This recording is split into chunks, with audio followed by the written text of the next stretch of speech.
Bonjour, maintenant je vais vous montrer comment je range mon kit feu, hein. Vous aurez reconnu ce que je vous avais présenté, là, les écorces de bouleau avec énormément d'hydrocarbures. On va retrouver mes petites bougies 24 heures. Ça c'est la pochette, hein, tout simplement une pochette qu'on trouve facilement sur internet ou quoi que ce soit dans des sacs de secours pour ranger tout le matériel. On va retrouver donc oui, les briquets, ça c'est clair. Le couteau pour couper, c'est un vieil Opinel, hein. Franchement, il a au moins 30 ans, vous voyez qu'il est bien pourri, mais pour couper des branches, si jamais il faut faire du feu, ça peut être utile.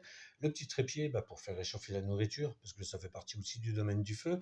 Et puis là, dans des boîtes, voilà, vous voyez, j'ai remis mes petites palettes en plastique là, qui sont éventuellement, pas éventuellement, qui sont très très inflammables et donc qui permettent de faire le départ d'un feu. Donc là, j'en ai mis quelques-unes. Et là, dans la boîte, j'ai le restant du stock qui peut être toujours intéressant d'avoir sur soi, sait-on jamais. J'avais oublié de parler dans le kit du feu, j'en profite donc de parler d'une loupe. Alors pourquoi une loupe? Eh ben, tout simplement parce que la loupe, donc là, je vais montrer un peu comment ça se passe. Là, on est juste sur une ampoule, mais quand on a du soleil qui a une très forte intensité, pour faire partir un feu, ça peut être très sympa. Donc avoir une loupe dans le kit feu, eh ben, pour moi, c'est pas forcément débile. Ça peut te dire que ça peut servir quand même.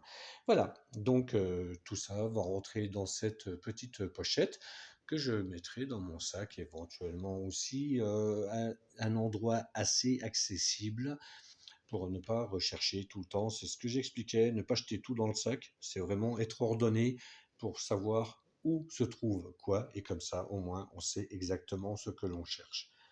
Voilà, à bientôt pour d'autres petits conseils.